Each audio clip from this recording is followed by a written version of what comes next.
सतगुरु की सभी वर्दी से संगत गुरु प्रदान करे वाले गुरु जी का खालसा वाले गुरु जी की फतेह।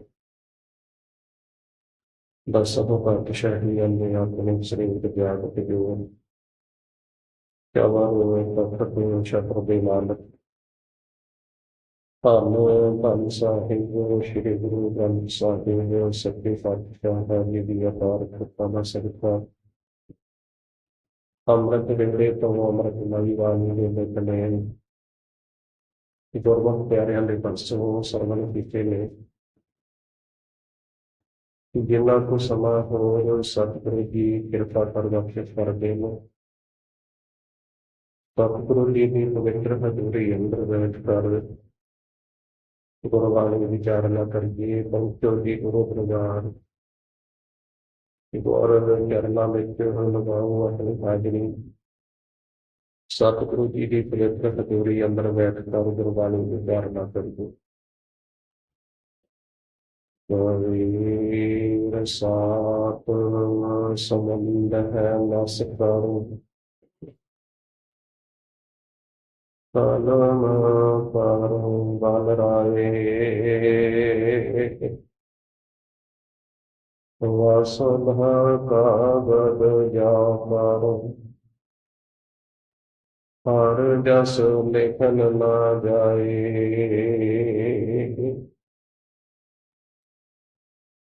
ਬਾਬਾ ਕਬੀਰ ਸਾਹਿਬ ਜੀ 81 ਨੰਬਰ ਸਲੋਕ ਜੋ ਹੈ ਇਸ ਟਾਈਮ ਤੇ ਆਪਾਂ ਪੜ੍ਹਨਾ ਪਸੰਦ ਕੀਤਾ ਹੈ। ਇਸ ਸਲੋਕ ਦੇ ਦੁਆਰਾ ਵਾਹਿਗੁਰੂ ਜੀ ਦੀ ਬੇਅੰਤ ਵਡਿਆਈ ਜੋ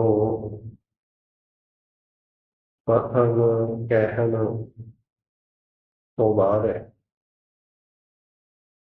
ਤੇ ਨਾ ਹੀ ਜੋ ਮਨੁੱਖੀ ਦਿਮਾਗ ਇਸ ਦਾ ਕੋਈ ਥਾਂ ਪਾ ਸਕਦਾ ਹੈ।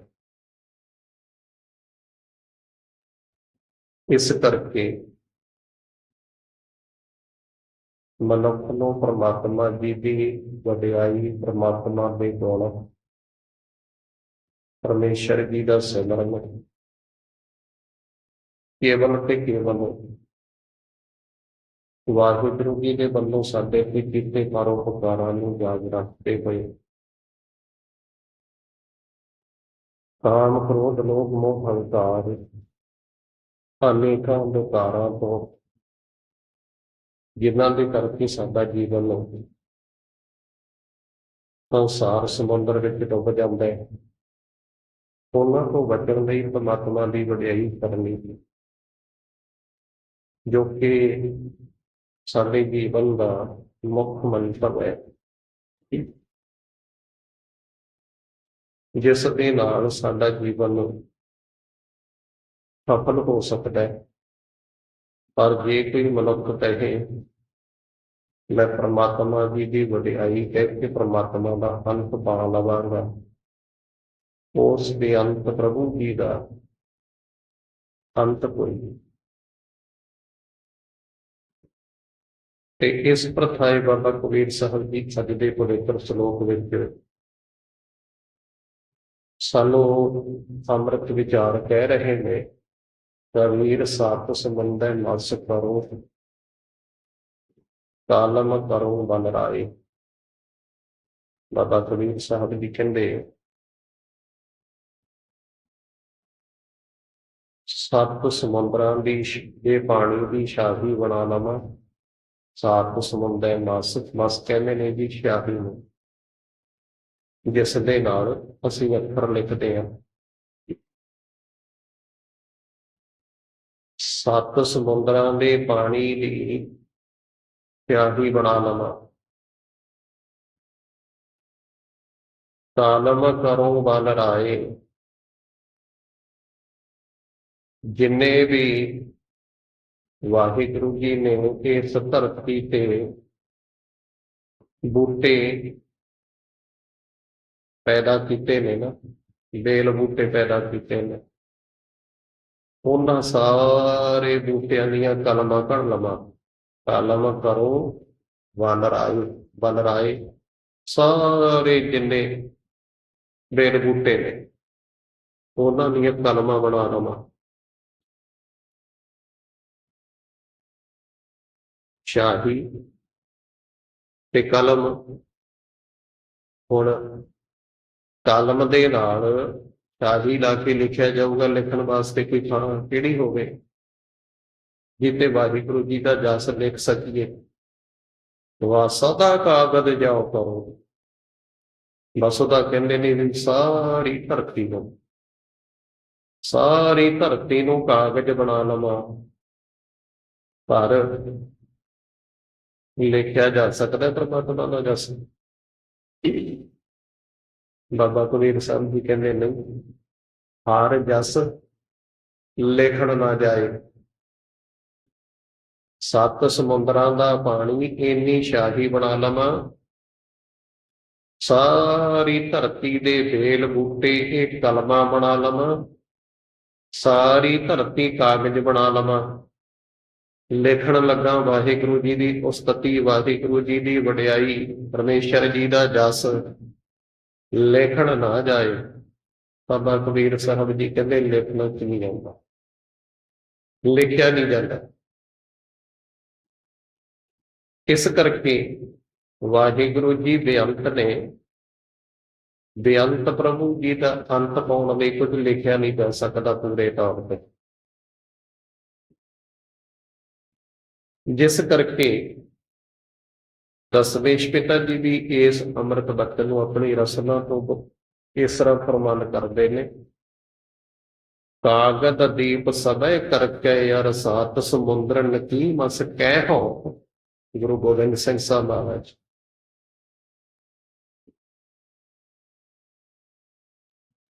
ਕਾਗਦ ਦੀਪ ਸਭੈ ਕਰਕੇ ਯਾਰ ਸਾਤ ਸਮੁੰਦਰਨ ਕੀ ਮਸ ਕਹਿ ਹੋ। ਅੱਛਾ ਜੀ, ਕਹਿੰਦੇ ਸਾਰੀ ਧਰਤੀ ਨੂੰ ਕਾਗਜ਼ ਬਣਾ ਲਵਾਂ, ਸੱਤ ਸਮੁੰਦਰਾਂ ਦੀ ਵਸ ਕਹੀਏ ਪਿਆਹੀ ਇੰਨੀ ਸ਼ਾਹੀ ਬਣਾ ਲਵਾਂ। ਕਾਟ ਬਨਾਸਪਤੀ ਸਗਰੀ ਲਿਖਵੀ ਹੂੰ ਕੇ ਲੇਖਨ ਕਾਜ ਬਣੈ ਹੋ। ਸਾਰੀ ਬਨਸਪਤੀ ਜਿਸ ਨੂੰ ਤੋਲਣ ਦੇ ਵਾਸਤੇ ਜੋ ਗੁਰਬਾਣੀ ਦੇ ਵਿੱਚ ਕੇਵਲ 18 ਭਾਰ ਕਿਹਾ ਗਿਆ ਜੀ। ਇੱਕ ਇੱਕ ਬੂਟੇ ਦਾ ਜਿਹੜਾ ਪ੍ਰਮਾਤਮਾ ਜੀਆਂ ਨੇ ਧਰਤੀ ਤੇ ਪੈਦਾ ਕੀਤਾ ਨੇ, ਇੱਕ ਇੱਕ ਬੂਟਾ ਉਹਦਾ ਇੱਕ ਇੱਕ ਪੱਤਾ ਲੈ ਕੇ 18 ਉਹਦੀਆਂ ਪੰਡਾਂ ਵੱਧ ਜਾਂਦੀਆਂ ਨੇ। ਇੱਕ ਇੱਕ ਬੂਟੇ ਦਾ ਇੱਕ ਇੱਕ ਪੱਤਾ ਲੈ ਕੇ ਆ ਪੰਡਾ ਪਾਉਂਦੇ ਨਾ ਆਪਾਂ ਤੂੜੀ ਢੋਨੇ ਆ, ਇੰਨੀਆਂ ਪੰਡਾਂ ਬਣ ਜਾਣਗੀਆਂ। 18 ਭਾਰ ਕਹਿੰਦੇ ਨੇ ਇਹਨੂੰ, ਇੱਕ ਇੱਕ ਪੱਤਾ ਇੱਕ ਇੱਕ ਬੂਟੇ ਦਾ ਲੈ ਕੇ ਬੰਨਿਆ ਜਾਵੇ। ਇਸ ਢੰਗ ਨਾਲ ਇਹਨੂੰ ਕਹਿਣ ਦਾ ਯਤਨ ਕੀਤਾ ਗੁਰਬਾਣੀ ਚ, ਪਰ ਇਹਦਾ ਪੂਰਾ ਵਿਸਾਰ ਨਹੀਂ। ਬਨਸਪਤੀ ਦਾ ਧਾਰ ਕਿੰਨਾ ਕਿ ਭਾਰ 18 ਬਨਸਪਤੀ,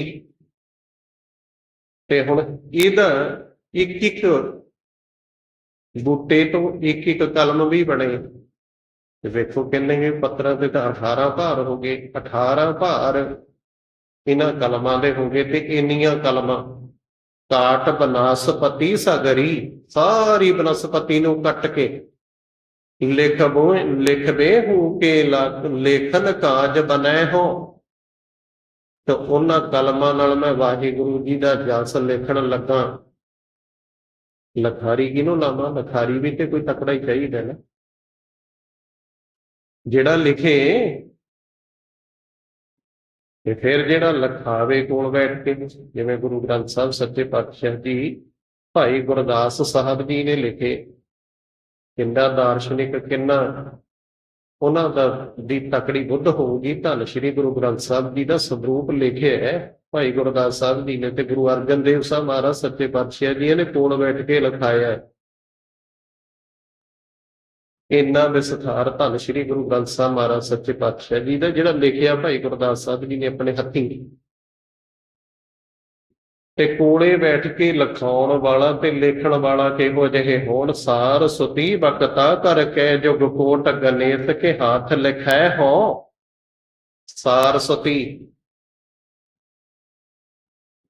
ਸਾਰਸਤੀ ਬਖਤਾ, ਬਖਤਾ ਕਹਿ ਕੇ ਕਹਿਣ ਵਾਲੀ ਹੋਵੇ, ਦੱਸਣ ਵਾਲੀ ਹੋਵੇ ਵੀ ਇਸ ਤਰ੍ਹਾਂ ਲਿਖੋ, ਕਿਉਂਕਿ ਉਹ ਤਾਂ ਬੁੱਧ ਬਹੁਤ ਜ਼ਿਆਦਾ ਰੱਖੀ ਹੈ ਸਾਰਸਤੀ ਕੋਲ। ਜਿੰਨਾ ਦੁਨੀਆ ਦਾ ਗਿਆਨ ਹੈ, ਤੇ ਗੁਰੂ ਸਵਾਰੀ ਸੰਗਤ ਜੀ ਉਹਨੂੰ ਹਿੰਦੂ ਸਮਾਜ ਦੇ ਗ੍ਰੰਥਾਂ ਨੇ ਸਾਰਸਤੀ ਦੀ ਦੇਣ ਦੱਸਿਆ। ਜਿੰਨਾ ਗਿਆਨ ਹੈ ਸਾਰਸਤੀ ਬਖਤਾ ਕਰਕੇ ਜੁਗ ਕੋਟ ਗਣੇਸ਼ ਕੇ ਹੱਥ ਲਿਖੈ ਹੋ।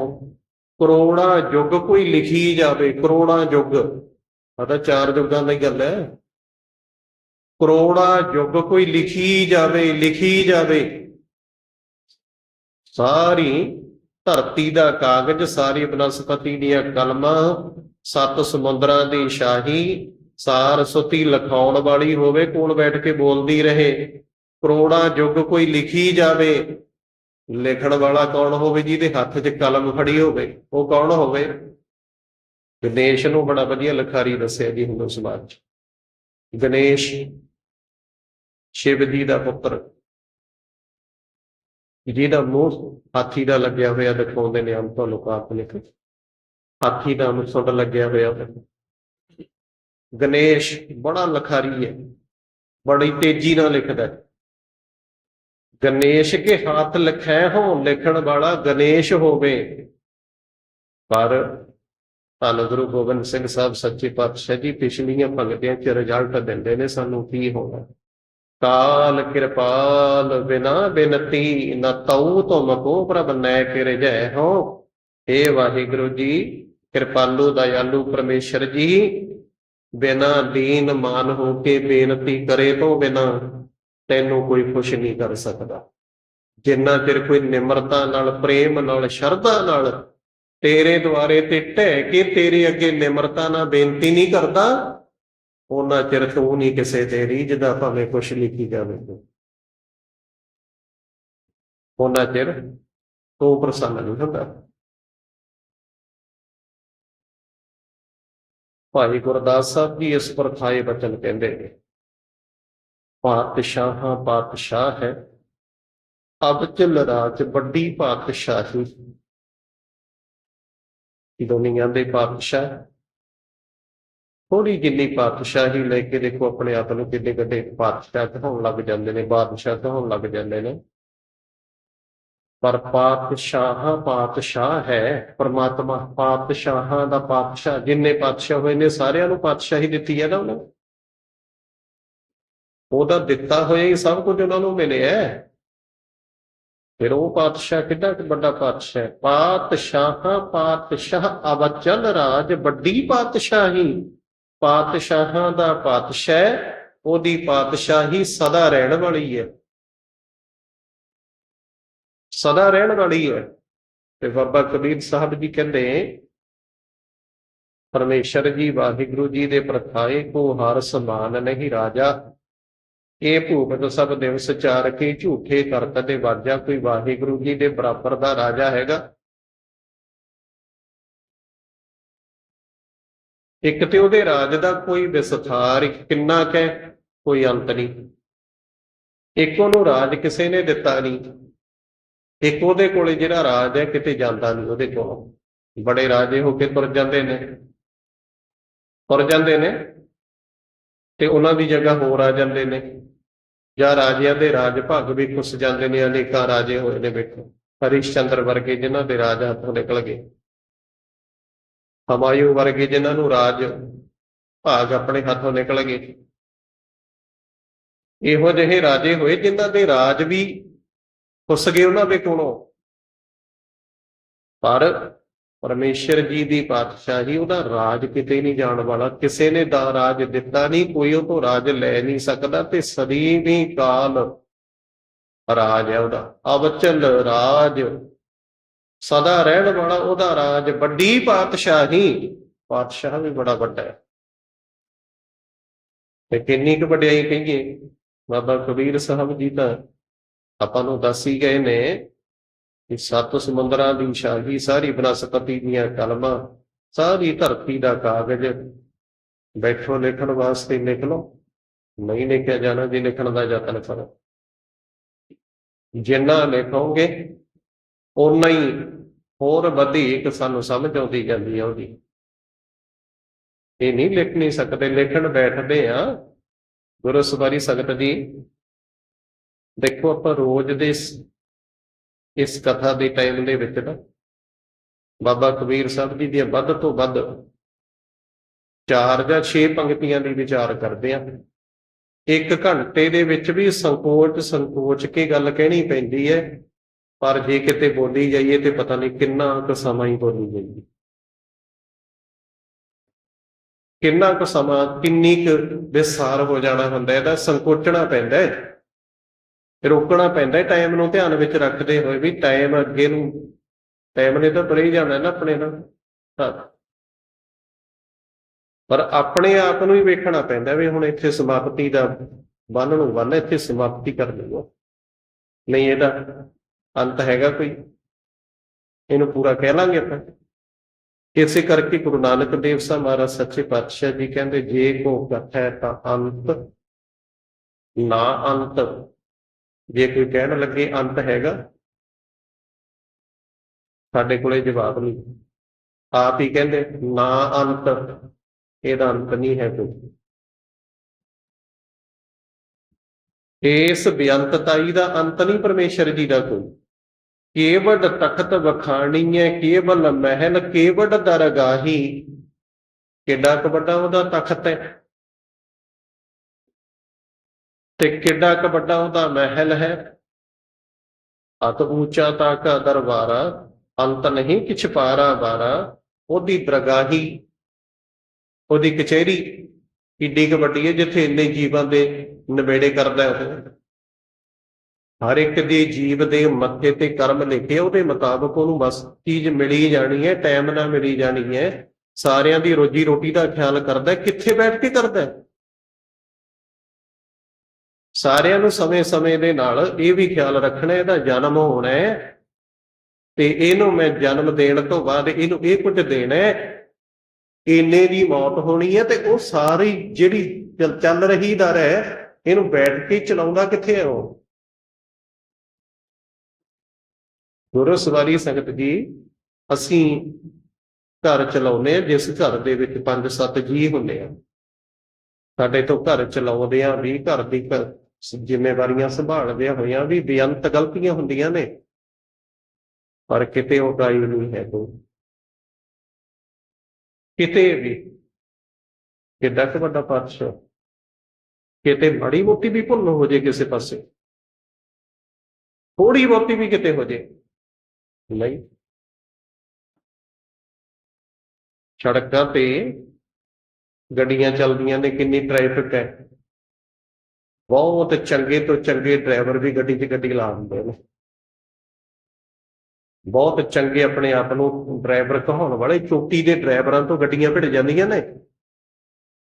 ਹਵਾਈ ਮਾਰਗਾਂ ਤੇ ਚੱਲਦੇ ਹੋਏ ਜਹਾਜ਼ ਕਹਿ ਲੋ, ਚੱਲ ਰਹੀਆਂ ਟ੍ਰੇਨਾਂ ਆਪਸ ਵਿੱਚ ਭਿੜ ਜਾਂਦੀਆਂ ਨੇ, ਇਹਦਾ ਮਤਲਬ ਦਿਮਾਗ ਦੀ ਉਕਾਈ ਹੋ ਗਈ, ਕੋਈ ਕਿਤੇ ਗਲਤੀ ਹੋ ਗਈ। ਇੰਨੇ ਬ੍ਰਹਿਮੰਡਾਂ ਨੂੰ ਚਲਾ ਰਿਹਾ, ਕਿਤੇ ਹੋਇਆ ਕੋਈ ਐਸਾ?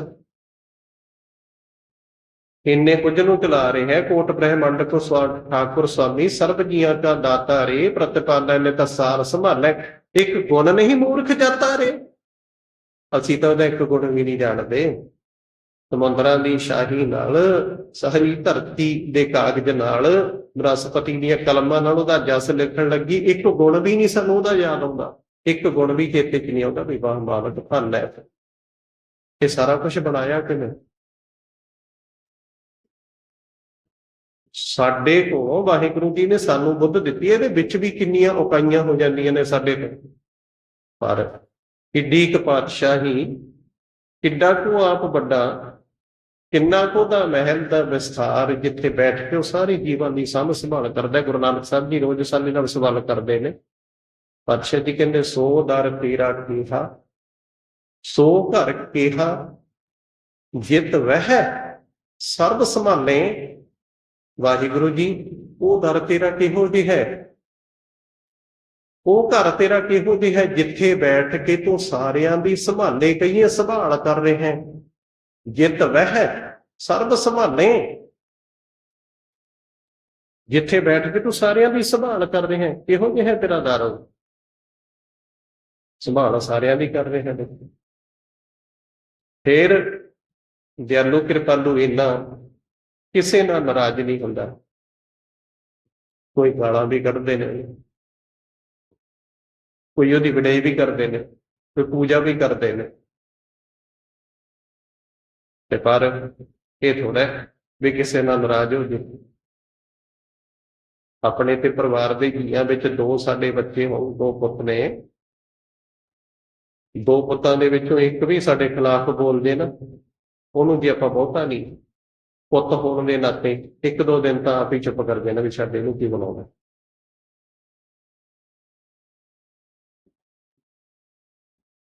ਪਰ ਅਸੀਂ ਸਾਰੇ ਉਹਦੇ ਬੱਚੇ ਆ, ਕਦੇ ਉਹਨੂੰ ਯਾਦ ਕਰਨ ਬਾਰੇ ਨਹੀਂ ਸੋਚਦੇ, ਆਪ ਖੁਦ ਨਹੀਂ ਚੱਲਦੇ ਆ, ਮਨਮਰਜ਼ੀਆਂ ਕਰਦੇ ਆ, ਉਹਦੀ ਮਰਜ਼ੀ ਵਿੱਚ ਚੱਲਣ ਤੋਂ ਵੀ ਗੁਰੇਜ਼ ਕਰਦੇ ਆ ਵੀ ਅਸੀਂ ਸਭ ਦੀ ਮਰਜ਼ੀ ਕਰਾਂਗੇ, ਹੋਊਗਾ ਰੱਬ ਹੋਵੇ, ਮਰਜ਼ੀ ਕਰ ਰਿਹਾ ਮਨੁੱਖ।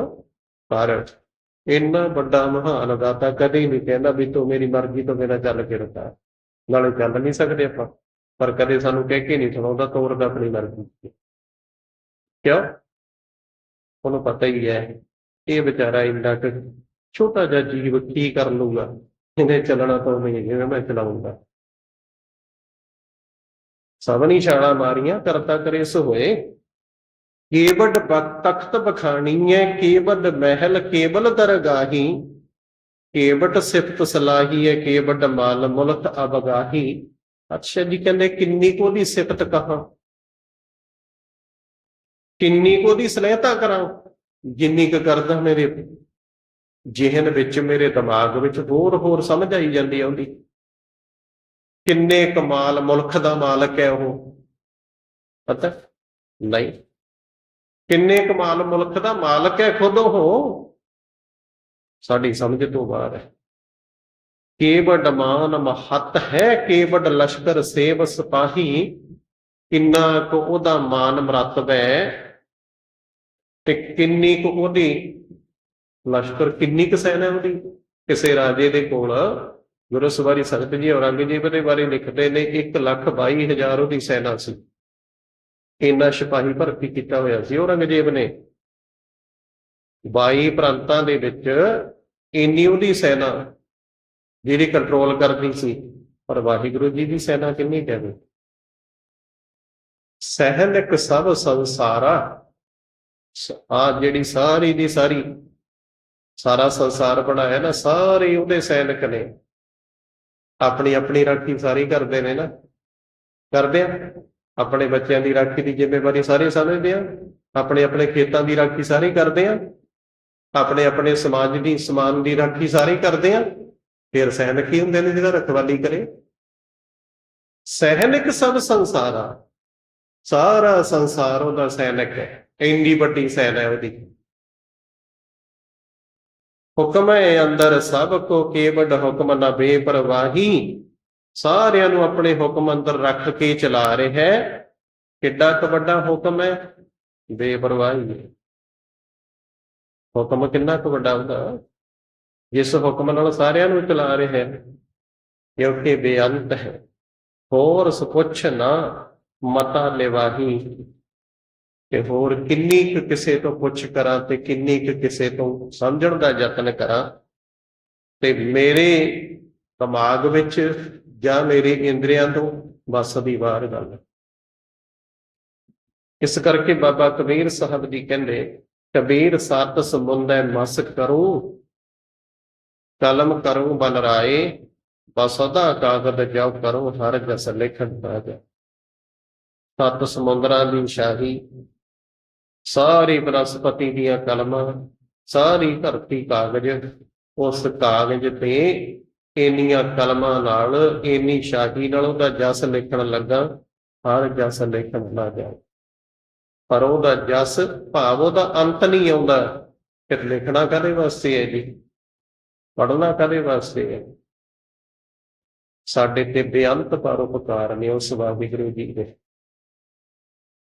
ਕਿੰਨੇ ਕੁ ਪਰਉਪਕਾਰ ਨੇ, ਪੂਰੇ ਤੇ ਨਹੀਂ ਕਹੇ ਜਾ ਸਕਦੇ, ਪਰ ਜਿੰਨੇ ਕੁ ਕੋਈ ਯਤਨ ਕਰੀਏ ਕਹਿਣ ਦਾ, ਉਹਦੇ ਵਿੱਚੋਂ ਹੀ ਸਾਨੂੰ ਸਮਝ ਆ ਜੂ ਜੀ ਕਿੰਨੇ ਕੁ।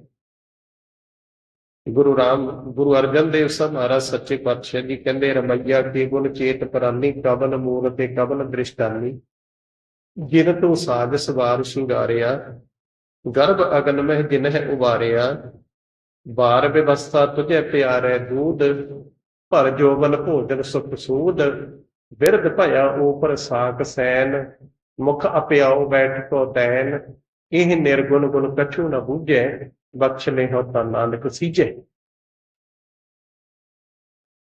ਚੌਥੀ ਅਸ਼ਟਪਦੀ, ਪੰਨਾ ਨੰਬਰ 266, ਧੰਨ ਸ਼੍ਰੀ ਗੁਰੂ ਗ੍ਰੰਥ ਸਾਹਿਬ ਸੁਖਮਨੀ ਸਾਹਿਬ ਜੀ ਦੇ ਵਿੱਚ ਪਾਠ ਪੜ੍ਹਦੇ ਹੋਏ ਤੁਸੀਂ। ਰਮਈਆ ਕੀ ਗੁਣ ਚੇਤ ਪ੍ਰਾਨੀ, ਸਾਰੀ ਜਗ੍ਹਾ ਤੇ ਵਿਆਪਕ ਵਾਹਿਗੁਰੂ ਜੀ ਦੇ ਗੁਣਾਂ ਨੂੰ ਚੇਤਾ ਕਰ ਭਾਈ। ਕਬਨ ਮੂਲ ਤੇ ਕਬਨ ਦ੍ਰਿਸ਼ਟਾਨੀ, ਉਸ ਵਾਹਿਗੁਰੂ ਜੀ ਨੇ ਉਹ ਕੀ ਸੀ ਤੇ ਤੈਨੂੰ ਕੀ ਦੇਖ ਰਿਹਾ ਹੈ।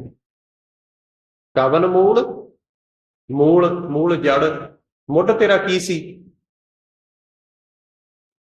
ਮਾਂ ਦੇ ਸਰੀਰ ਦਾ ਮੈਲਾ ਖੂਨ, ਪਿਤਾ ਦੇ ਸਰੀਰ ਦਾ ਮੈਲਾ ਪਾਣੀ, ਆ ਹੈ ਤੂੰ।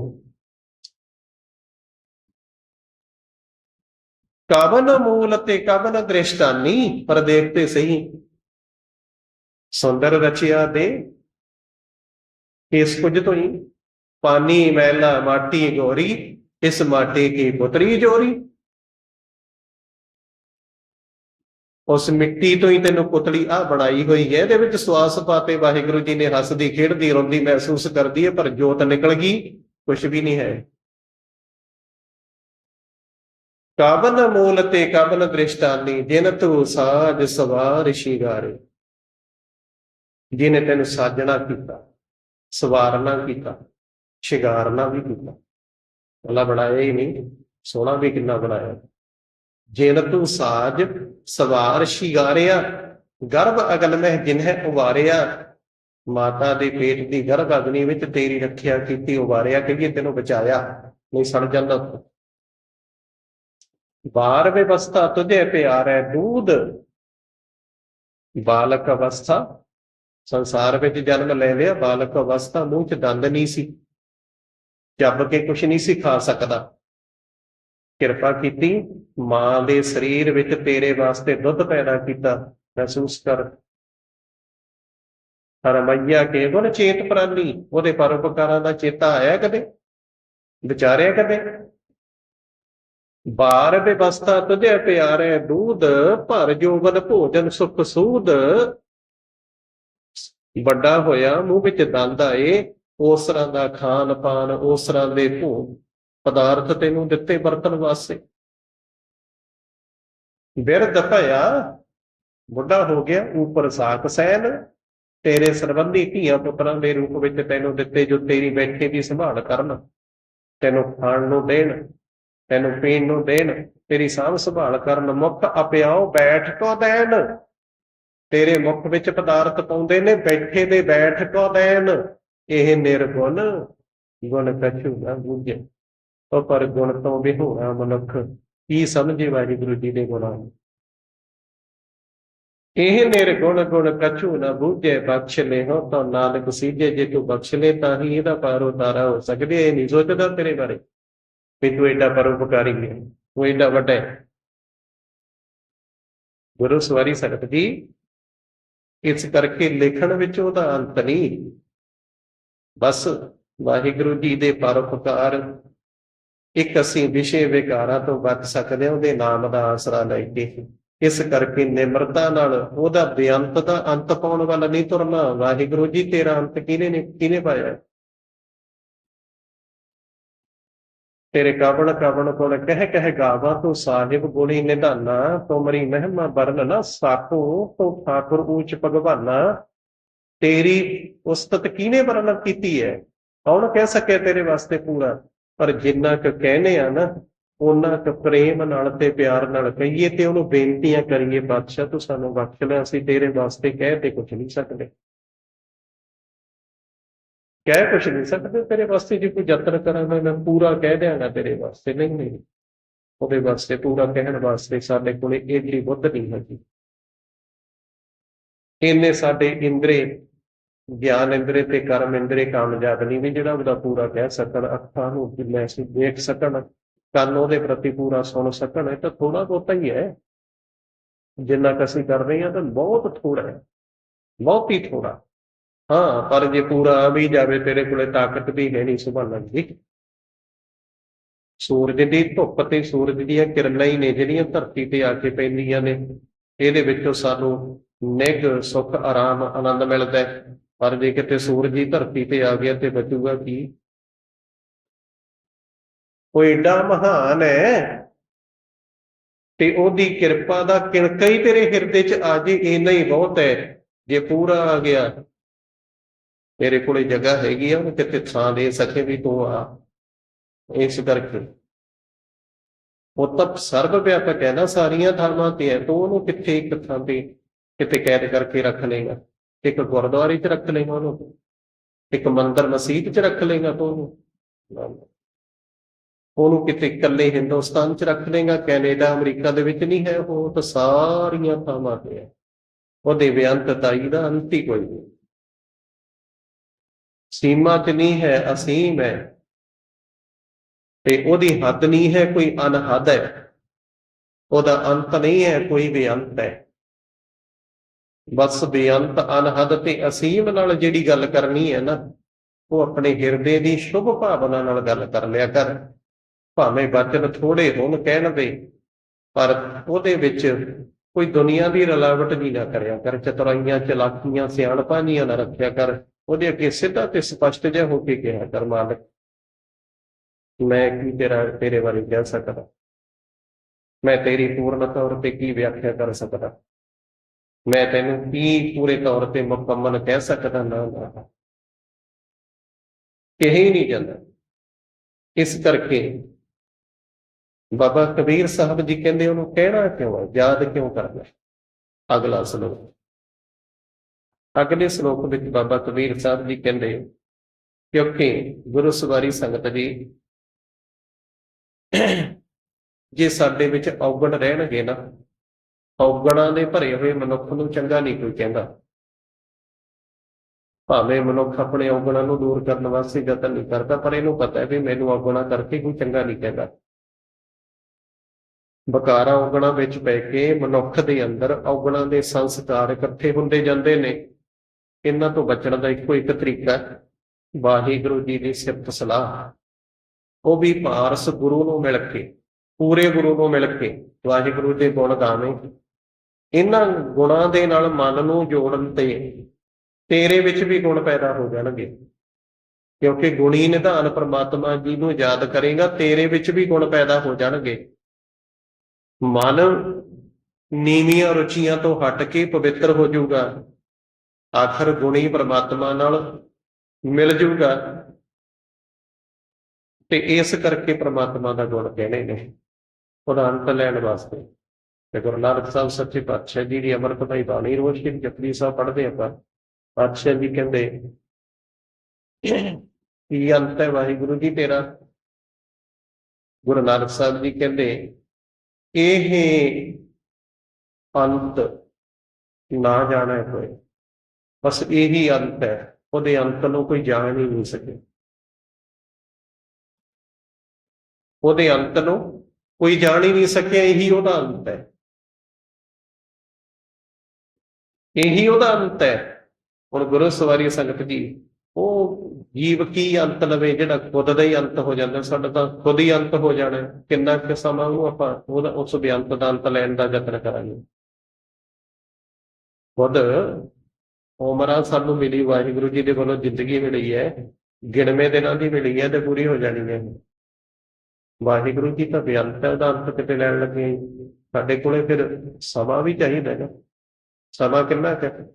ਕੁਛ ਵੀ ਨਹੀਂ, ਲੱਗਦਾ ਸਾਨੂੰ ਜ਼ਿੰਦਗੀ ਬਹੁਤ ਹੈ, ਨਹੀਂ।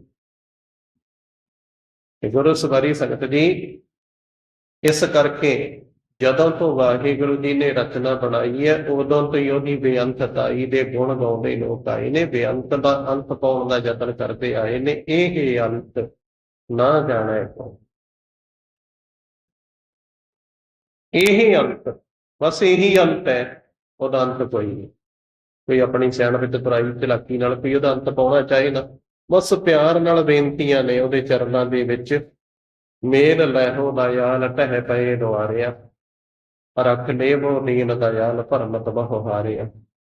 ਬਸ ਇਹ ਮੰਨ ਲਿਆ ਕਰ ਆਪਣੇ ਮਨ ਦੇ ਵਿੱਚ, ਹੋਰ ਉਹਦੇ ਨਾਲ ਕੋਈ ਵੀ ਉਹਦੀ ਬਰਾਬਰੀ ਕਰਨ ਦਾ ਸਾਡੇ ਕੋਲੇ ਸਾਧਨ ਨਹੀਂ, ਕੋਈ ਯਤਨ ਨਹੀਂ, ਕਿੱਡਾ ਹੀ ਕੋਈ ਸਿਆਣਾ ਹੈ, ਨਹੀਂ, ਕੁਛ ਵੀ ਨਹੀਂ ਉੱਤੇ ਪਹੁੰਚ ਸਕਦਾ।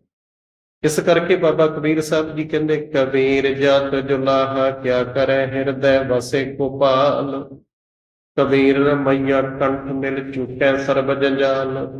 ਬਾਬਾ ਕਬੀਰ ਸਾਹਿਬ ਜੀ ਕਹਿੰਦੇ, ਮੈਂ ਉਸ ਵਾਹਿਗੁਰੂ ਜੀ ਦੀ ਵਡਿਆਈ ਕਰਦਾ ਵਡਿਆਈ ਕਰਨ ਕਰਕੇ ਨਾ ਮੇਰੇ ਅੰਦਰੋਂ ਇਹ ਨਤਾਣਾਪਣ ਚਲਾ ਜਾਂਦਾ ਹੈ ਵੀ ਮੈਂ ਜੁਲਾਹਿਆਂ ਦੇ ਘਰ ਜਨਮ ਲਿਆ ਹੈ। ਮੇਰੇ ਵਿੱਚ ਇਹ ਗੱਲ ਨਹੀਂ ਰਹਿੰਦੀ। ਨੀਵੀਂ ਜਾਤ ਵਿੱਚ ਜੰਮਿਆ ਹੋਇਆ ਬੰਦਾ ਲੋਕਾਂ ਦੇ ਤਾਨੇ ਮਿਹਣਿਆਂ ਦੇ ਨਾਲ ਆਪਣੇ ਆਪ ਨੂੰ ਛੋਟਾ ਮਹਿਸੂਸ ਕਰਨ ਲੱਗ ਜਾਂਦਾ ਵੀ ਲੋਕ ਮੇਰੀ ਜਾਤ ਕਰਕੇ, ਮੇਰੇ ਗੋਤ ਕਰਕੇ ਮੈਨੂੰ ਤਾਨੇ ਮਿਹਣੇ ਦਿੰਦੇ ਨੇ। ਤੇ ਜਿਸ ਕਰਕੇ ਮਨੁੱਖ ਹਰ ਵੇਲੇ ਡਿੱਗਿਆ ਡਿੱਗਿਆ ਰਹਿੰਦਾ, ਮਨ ਡੋਲਦਾ ਰਹਿੰਦਾ ਹੈ, ਢਹਿ ਕਲਾ 'ਚ ਰਹਿੰਦਾ ਹੈ। ਉੱਚੀ ਜਾਤ ਵਾਲਿਆਂ ਤੇ ਧਨਾੜ ਲੋਕਾਂ ਦੇ ਸਾਹਮਣੇ ਲੇਲਕੜੀਆਂ ਜਿਹਾ ਕੱਢਦਾ ਰਹਿੰਦਾ ਹੈ।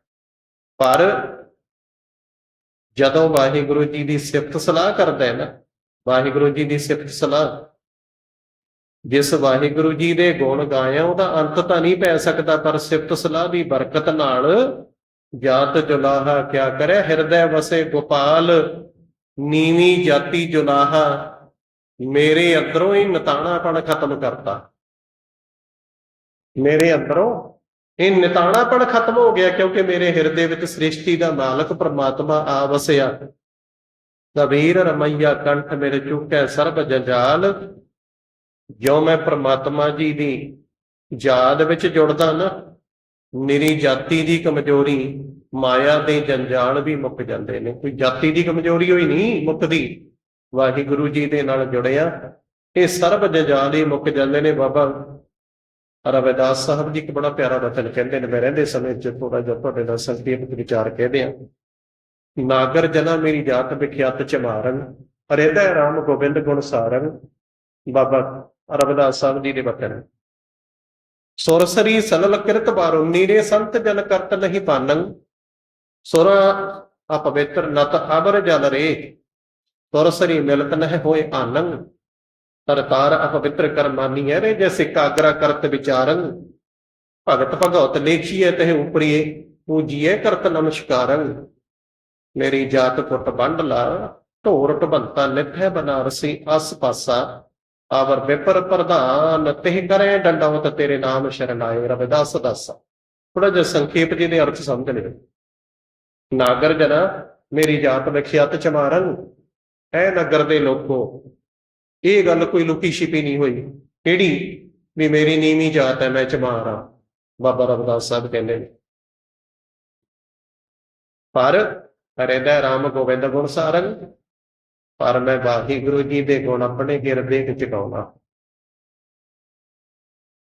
ਪਰਮਾਤਮਾ ਜੀ ਦੀ ਯਾਦ ਮੇਰੇ ਹਿਰਦੇ ਵਿੱਚ ਵਸਦੀ ਹੈ, ਜਿਸ ਦੇ ਕਰਕੇ ਮੇਰੀ ਏਡੀ ਵੱਡੀ ਵਡਿਆਈ ਹੋ ਗਈ ਹੈ।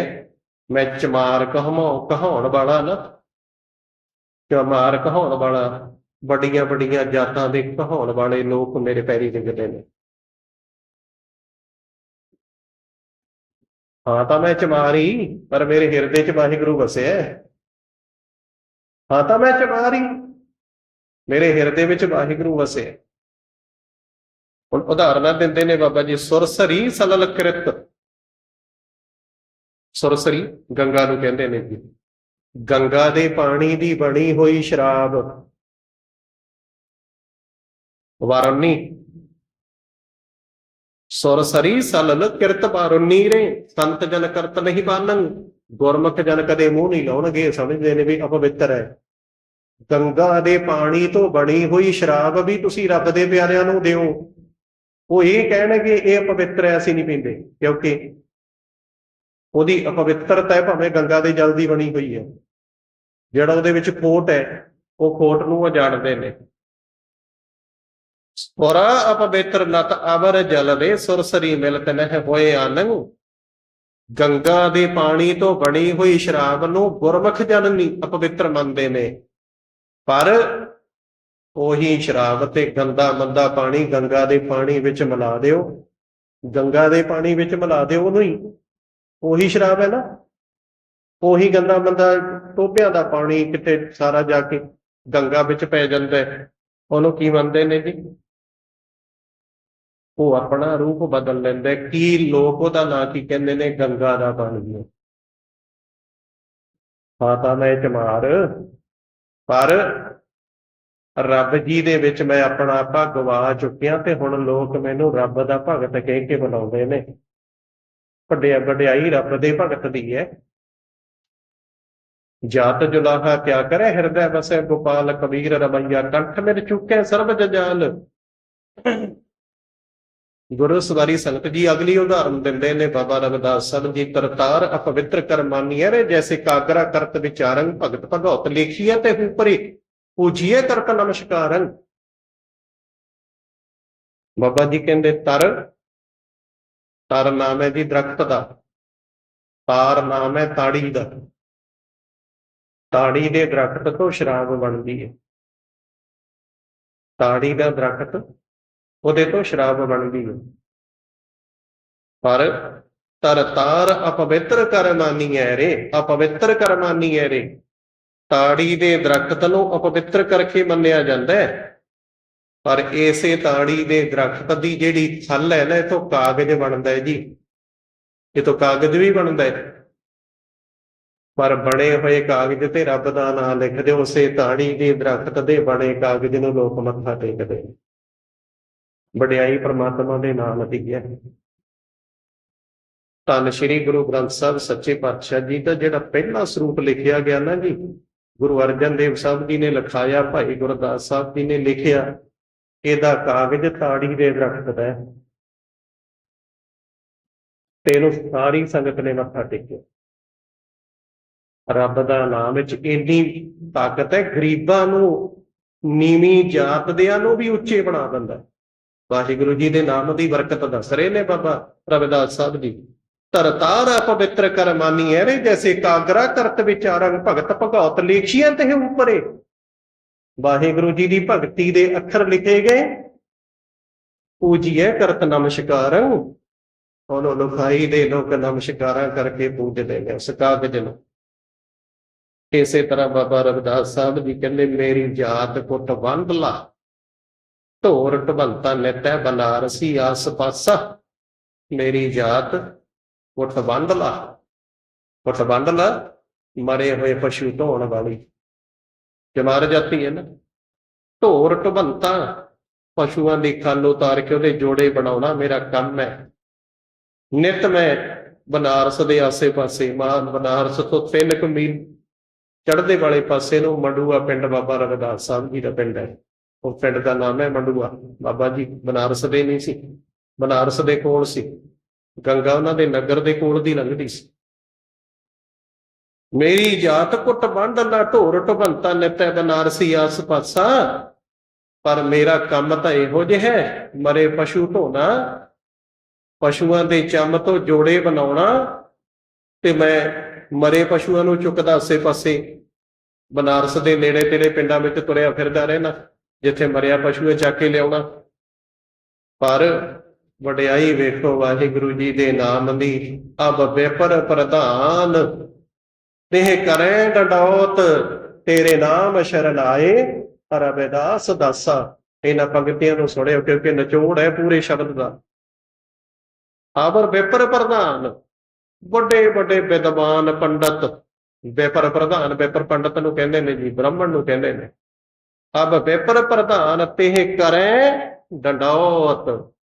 ਬਾਬਾ ਰਵਿਦਾਸ ਸਾਹਿਬ ਜੀ ਕਹਿੰਦੇ, ਵੱਡੇ ਵੱਡੇ ਵਿਦਵਾਨ ਪੰਡਤ ਮੇਰੇ ਚਰਨਾਂ ਤੇ ਮੱਥਾ ਟੇਕਦੇ ਨੇ, ਡੰਡੌਤ, ਡੰਡੇ ਦੀ ਤਰ੍ਹਾਂ ਲੰਮੇ ਪੈ ਕੇ ਮੈਨੂੰ ਮੱਥਾ ਟੇਕਦੇ ਨੇ। ਕਾਹਦੇ ਕਰਕੇ? ਤੇਰੇ ਨਾਮ ਸ਼ਰਨ ਆਏ, ਮੈਂ ਤੇਰੇ ਨਾਮ ਦੀ ਓਟ ਟੱਕੀ ਹੈ ਤਾਂ ਤੇਰੇ ਨਾਮ ਸ਼ਰਨ ਆਏ ਰਵਿਦਾਸ ਦਾਸਾ। ਰਵਿਦਾਸ ਤਾਂ ਵਾਹਿਗੁਰੂ ਜੀ ਤੇਰਾ ਦਾਸ ਹੈ, ਪਰ ਤੇਰੇ ਨਾਮ ਦੇ ਆਸਰੇ ਆਪਣੇ ਆਪ ਨੂੰ ਵੱਡੇ ਕਹਾਉਣ ਵਾਲੇ ਵੀ ਮੇਰੇ ਚਰਨਾਂ ਤੇ ਟਿਕਦੇ। ਇਸ ਕਰਕੇ ਬਾਬਾ ਕਬੀਰ ਸਾਹਿਬ ਜੀ ਨੇ ਅੱਜ ਜੋ ਬਚਨ ਕਹੇ, ਗੁਰੂ ਸਵਾਰੀ ਸੰਗਤ ਜੀ, ਕਬੀਰ ਜਾਤ ਜੁਲਾਹਾ ਕਿਆ ਕਰੇ, ਹਿਰਦੈ ਵਸੇ ਗੋਪਾਲ, ਕਬੀਰ ਰਮਈਆ ਕੰਠ ਮਿਲ ਚੂਕੈ ਸਰਬ ਜੰਜਾਲ। ਮੇਰੀ ਜਾਤੀ ਤਾਂ ਜੁਲਾਹੇ ਦੀ ਹੈ, ਪਰ ਕੀ ਕਰ ਸਕਦੀ ਹੈ? ਜਾਤ ਜੁਲਾਹਾ ਵੀ ਹੋਵੇ ਫਿਰ ਮੇਰਾ ਕੋਈ ਕੀ ਕਰ ਸਕਦਾ? ਹਿਰਦੇ ਦੇ ਵਿੱਚ ਵਾਹਿਗੁਰੂ ਜੀ ਦਾ ਨਾਮ ਵਸਦਾ ਹੈ। ਕਬੀਰ ਰਮਈਆ ਕੰਠ ਮਿਲ ਚੁੱਕੈ ਸਰਬ ਜੰਜਾਲ। ਜਦੋਂ ਤੋਂ ਵਾਹਿਗੁਰੂ ਜੀ ਦਾ ਨਾਮ ਮੈਂ ਆਪਣੇ ਕੰਠ ਮਿਲ ਕਹੀਏ, ਆਪਣੇ ਹਿਰਦੇ ਵਿੱਚ ਵਸਾਇਆ ਹੈ ਨਾ, ਮੇਰੇ ਸਾਰੇ ਜੰਜਾਲ ਹੀ ਮੁੱਕ ਗਏ। ਕੇਵਲ ਮੇਰੀ ਜਾਤ ਦੇ ਕਰਕੇ ਹੀ ਲੋਕ ਮੈਨੂੰ ਸਤਿਕਾਰ ਨਹੀਂ ਦੇਣ ਲੱਗੇ, ਜੁਲਾਹਾ ਜਾਤੀ ਦਾ ਸਤਿਕਾਰ ਹੀ ਨਹੀਂ ਕਰਨ ਲੱਗੇ। ਪਰ ਮੇਰੇ ਤਾਂ ਸਾਰੇ ਜੰਜਾਲ ਹੀ ਮੁੱਕ ਗਏ। ਕਾਹਦੇ ਕਰਕੇ? ਵਾਹਿਗੁਰੂ ਜੀ ਦੇ ਨਾਮ ਦੇ ਕਰਕੇ। ਬੇਅੰਤ ਪ੍ਰਭੂ ਜੀ ਦਾ ਨਾਮ ਅੰਤ ਤੇ ਨਹੀਂ ਜੀ ਕੋਈ ਪਾਇਆ ਜਾ ਸਕਦਾ, ਪਰ ਜਿਨ੍ਹਾਂ ਨੇ ਪ੍ਰੇਮ ਨਾਲ ਜਪਿਆ ਉਹਨਾਂ ਦੇ ਸਾਰੇ ਜੰਜਾਲ ਮੁੱਕ ਗਏ। ਇੰਨੀਆਂ ਕੁ ਬੇਨਤੀਆਂ ਸਵੀਕਾਰ ਕਰਿਓ। ਜਪੋ ਵਾਹਿਗੁਰੂ ਵਾਹਿਗੁਰੂ ਵਾਹਿਗੁਰੂ ਵਾਹਿਗੁਰੂ।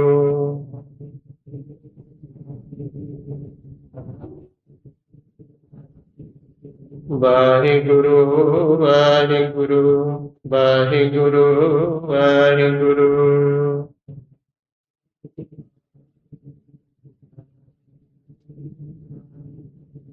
ਵਾਹਿਗੁਰੂ ਵਾਹਿਗੁਰੂ ਵਾਹਿਗੁਰੂ ਵਾਹਿਗੁਰੂ।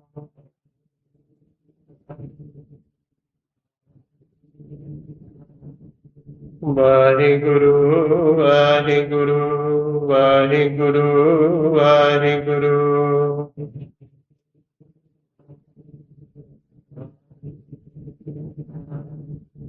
ਵਾਹਿਗੁਰੂ ਵਾਹਿਗੁਰੂ ਵਾਹਿਗੁਰੂ ਵਾਹਿਗੁਰੂ।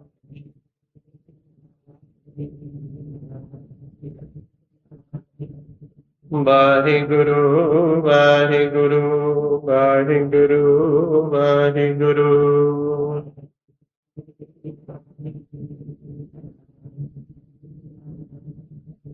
ਵਾਹਿਗੁਰੂ ਵਾਹਿਗੁਰੂ ਵਾਹਿਗੁਰੂ ਵਾਹਿਗੁਰੂ।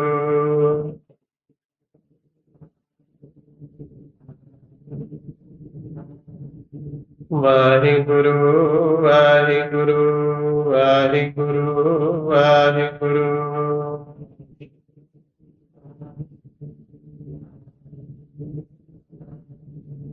ਵਾਹਿਗੁਰੂ ਵਾਹਿਗੁਰੂ ਵਾਹਿਗੁਰੂ ਵਾਹਿਗੁਰੂ।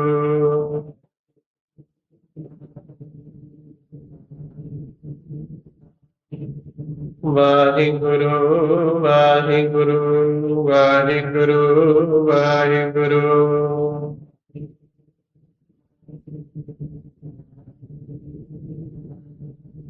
ਵਾਹਿਗੁਰੂ ਵਾਹਿਗੁਰੂ ਵਾਹਿਗੁਰੂ ਵਾਹਿਗੁਰੂ।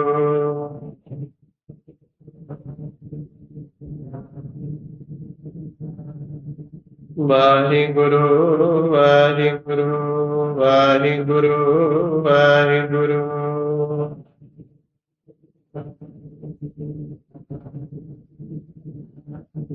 ਵਾਹਿਗੁਰੂ ਵਾਹਿਗੁਰੂ ਵਾਹਿਗੁਰੂ ਵਾਹਿਗੁਰੂ। ਵਾਹਿਗੁਰੂ ਵਾਹਿਗੁਰੂ। ਰਾਮਕਲੀ ਮਹੱਲਾ ਤੀਜਾ। ਆਨੰਦ ਇੱਕ ਓੰਕਾਰ ਸਤਿਗੁਰ ਪ੍ਰਸਾਦਿ। ਆਨੰਦ ਭਇਆ ਮੇਰੀ ਮਾਏ, ਸਤਿਗੁਰੂ ਮੈਂ ਪਾਇਆ, ਸਤਿਗੁਰ ਤਾਂ ਪਾਇਆ ਸਹਿਜ ਸੇ।